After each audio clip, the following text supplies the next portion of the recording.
ሰላም ጤና ይስጥልን የክንፋን መረጃ ቤተሰቦቻችን የተመረጡና ወቅታዊ ዜናዎችን ይዘንላችሁ መጥተናል። አብራችሁን ቆዩ። በቅድሚያም አርዕስተ ዜና። የማንም እርዳታ ሳያስፈልገን መክተን አጥቅተን ጠላትን የምናጠፋ ብቃት ላይ እንገኛለን ሲሉ ኮሎኔል ደመቀ ዘውዱ ተናገሩ። ባለፉት 10 ቀናት በአዳማ ከተማ በስልጠና ላይ የቆዩት የብልጽግና ፓርቲ ከፍተኛና መካከለኛ አመራሮች ቀሪውን ስብሰባ ለማድረግ ወደ አዲስ አበባ እንደሚመጡ ታወቀ። በትግራይ ጦርነት ሳቢያ በተፈጥሮ ሀብት ላይ ከ46 ቢሊዮን ዶላር በላይ ውድመት ደርሷል። የደን ሀብት ላይም ከፍተኛ ጉዳት ደርሷል። የምርጫ ቦርድ የጌታቸው ረዳን ዲሞክራሲ ስምረት ትግራይ ፓርቲን የምዝገባ ጥያቄ ለህዝብ ይፋ አደረገ። የጋዜጠኛ ገነነ ባለቤትን ጨምሮ ተጠርጣሪዎች ፍርድ ቤት ቀረቡ። መረጃዎቻችን ሁልጊዜም በፍጥነት እንዲደርሳችሁ ቻናላችንን ሼር፣ ላይክ፣ ሰብስክራይብ በማድረግ የደውል ምልክቱን በመጫን ይጀምሩ።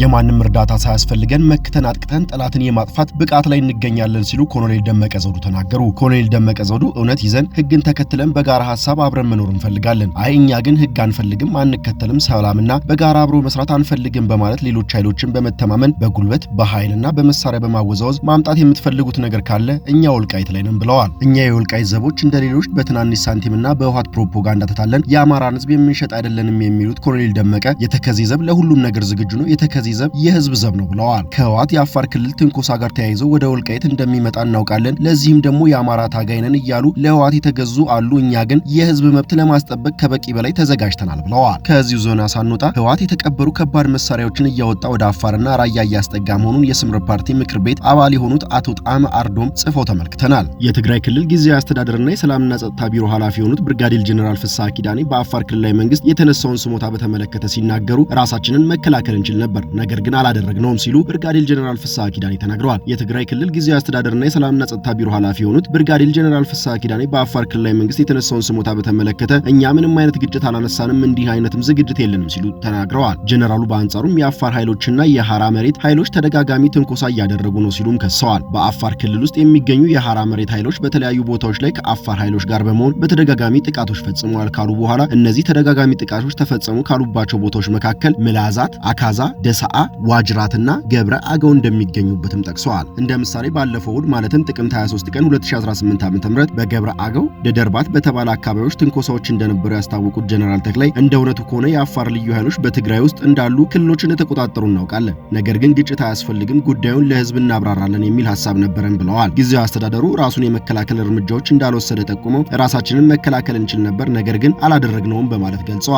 የፕሪቶሪያው ስምምነት እስከሚፈርስ ድረስ ለማክበር ቁርጠኛ መሆናቸውንም አስታውቀዋል። በትግራይ ጦርነት ሳቢያ በተፈጥሮ ሀብት ላይ ከ46 ቢሊዮን ዶላር በላይ ውድመት ደርሷል። የደን ሀብት ከፍተኛ ጉዳትም ደርሶበታል። የትግራይ የዘር ማጥፋት አጣሪ ኮሚሽን በ2013 ዓ.ም ጥቅምት ወር ላይ በተቀሰቀሰው ጦርነት ሳቢያ በትግራይ ክልል በተፈጥሮ ሀብትና አካባቢው ላይ የደረሰ ከፍተኛ ውድመት በተመለከተ አጠቃላይ ሪፖርት ይፋ አድርጓል። በስድስት ዞኖች ተደራሽ በሆነው ሁሉም ወረዳዎች በተካሄደ ግምገማ አጠቃላይ የደረሰው ውድመት ኪሳራ ከ46 ቢሊዮን የአሜሪካን ዶላር በላይ መሆኑን እንደሚገመትና ከዚህ ውስጥ የደን ዘርፉ ከፍተኛ ጉዳት የደረሰበት መሆኑን ተለይቷል ብሏል። ግኝቶቹ እንደሚያሳዩት ወታደራዊ ዘመቻዎች፣ በከባድ መሳሪያ ድብደባ፣ በዝርፊያና በግጭት ወቅትና ከዚያ በኋላ የአካባቢ አስተዳደር ስርዓት በመፍረሱ ምክንያት ሰፊ የደን ጭፍጨፋ፣ ከባድ የአፈር መሸርሸርና የስነ ምህዳር ጉዳት ደርሷል። ሪፖርቱ አብዛኛው ጉዳት በኢትዮጵያ መከላከያ ሰራዊት፣ በኤርትራ መከላከያ ሰራዊትና በአማራ ክልል ልዩ ኃይል የተፈጸመ መሆኑን ገልጿል። በተለያዩ አካባቢዎች በርካታ ተዋናዮች መሳተፋቸውንም አመላክቷል። የትግራይ የዘር ማጥፋት አጣሪ ኮሚሽን ከ145,000 ሄክታር በላይ የአፈርና የውሃ ጥበቃ መዋቅር መውደማቸውን፣ ከ600,000 ሄክታር በላይ ደን መውደሙን እንዲሁም ኬሚካሎች በመጣልና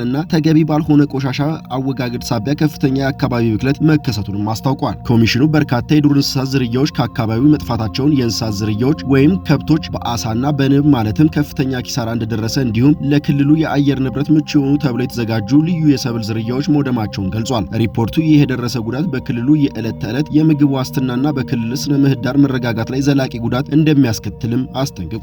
የትግራይ የዘር ማጥፋት አጣሪ ኮሚሽን ጦርነቱ የክልሉን የተፈጥሮ ሀብት ለማጥፋት ታስቦ የተካሄደ ነበር በማለት ጠቅሶ ችግኞችን መትከር፣ የአየር ብክለትን ማጥራት፣ የዱር እንስሳትን መመለስና የስነ ምህዳር ተቋማትን እንደገና መገንባትን ጨምሮ አስቸኳይ የመጋገሚያ መልሶ ማቋቋም እርምጃዎች እንዲወሰዱ ጥሪ አቅርበዋል። በተጨማሪም በካሳ ላይ የተመሰረተ የመልሶ ማቋቋም ፕሮግራሞችና የኪሳራ ሙሉ መጠን ለመለካት ተጨማሪ ምርመራ እንዲደረግ መክሯል። ኮሚሽኑ ጥቅምት 19 ቀን 2018 ባወጣው የመጀመሪያ ሪፖርቱ በትግራይ ክልል በማህበራዊ ዘርፍ ላይ ከደረሰው 11 ቢሊዮን የአሜሪካን ዶላር ውድመት ውስጥ አብዛኛው በኤርትራ ኃይሎች እንደተፈጸመ መግለጹ ይታወሳል። በሪፖርቱ መሰረት በጦርነቱ ምክንያት በትምህርት ዘርፍ ዘርፍ ላይ ወደ 4.36 ቢሊዮን የአሜሪካን ዶላር ወይም 40.1% ኪሳራ የደረሰ ሲሆን በመቀጠል በጤና ዘርፍ ላይ 3.78 የአሜሪካን ዶላር ወይም 34.8% ኪሳራ ደርሷል። እንዲሁም በማህበራዊ ደህንነትና በማህበራዊ አገልግሎቶች ላይ 2.72 ቢሊዮን የአሜሪካን ዶላር ወይም 25.1% የሚሆን አጠቃላይ ጉዳት እንደደረሰ ገልጿል። ውድመት ያደረሱትን በተመለከተ የኤርትራ መከላከያ ሰራዊት በትምህርት የአንበሳ ድርሻውን ይዟል ሲል የከሰሰው ሪፖርቱ ቀጥሎም የኢትዮጵያ መከላከያ ሰራዊትን ወቅሷል።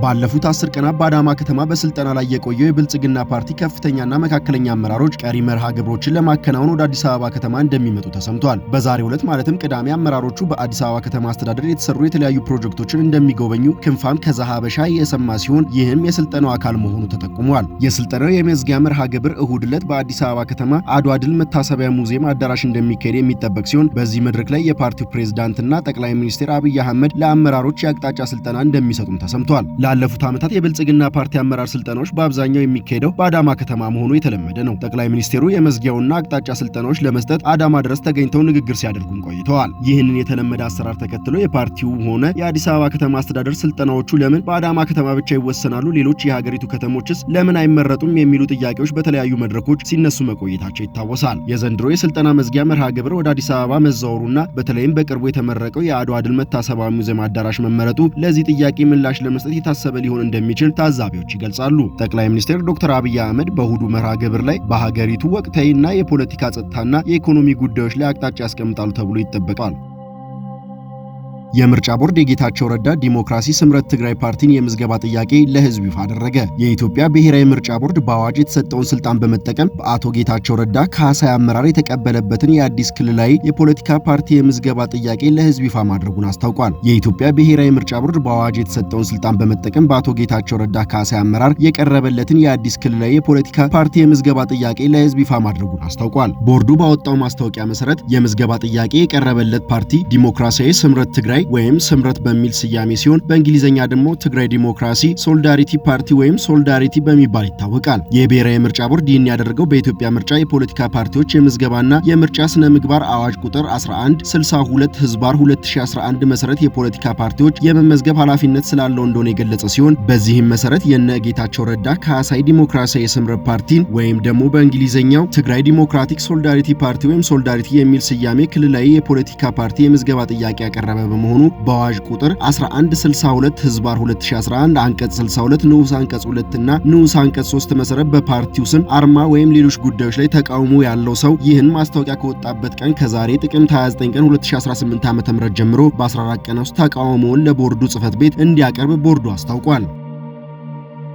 የጋዜጠኛ ገነነ ባለቤትን ጨምሮ ተጠርጣሪዎች ፍርድ ቤት ቀረቡ። በጋዜጠኛና ደራሲ ገነነ መኩሪያ ሞት የተጠረጠሩ ግለሰቦች ባለፈው ሐሙስ በቁጥጥር ስር ዋሉ። ባለቤቱ ወይዘሮ አስቴር አየለ፣ አቶ ታየው ወይም ምትኬ እንዲሁም የዋካና ሆቴል ባለቤት በፌዴራል ፖሊስ መያዛቸው ተረጋግጧል። ተጠርጣሪዎቹ ትላንት አርብ ፍርድ ቤትም ቀርበዋል። የፌዴራል ፖሊስ የወንጀል ምርመራ ቡድን አባል ተጠርጣሪዎቹ ላይ የተጠናከረ ምርመራ ለማቅረብ ተጨማሪ የ14 ቀን ጊዜ ቀጠሮ እንዲሰጠውም ጥያቄ አቅርበዋል። ፍርድ ቤቱ ፖሊስ የጠየቀውን የምርመራ ቀን አስመልክቶ ፈቃድ ሰጥቷል። በኢትዮጵያ ፌዴራል ፖሊስ ከፍተኛ አመራሮች ዘንድ ጉዳዩ ልዩ ትኩረት እንዲሰጠውም ተረጋግጧል። በፌዴራል ፖሊስ ከፍተኛ አመራሮች ዘንድ ጉዳዩ ልዩ ትኩረት እንደተሰጠውም አረጋግጠናል። የጋዜጠኛ ገነነ መኩሪያ ህልፈት ህይወት ምክንያት የሚያጣራ የምርመራ ቡድን ተቋቁሟል። የኮሚቴው አባሎች በየጊዜው የሚደርሱበትን እያንዳንዱን የምርመራ ሂደት ለተቋሙ ከፍተኛ ኃላፊዎችም ያሳውቃሉ። የተዳፈነ የሚመስሉ ውስብስብ ወንጀሎችን አነፍንፈው በማጋለጥ የረጅም ጊዜ ልምድና እውቀት ያካበቱ አባሎች የተዋቀረ የምርመራ ቡድን መዋቀሩን ለመስማት ችለናል። ጉዳዩ የፌዴራል ፖሊስ ጠቅላይ አዛዥ የሆኑ ኮሚሽነር ጀነራል ደመላሽ ገብረ ሚካኤል ልዩ ትኩረት እንደተሰጠው ክንፋም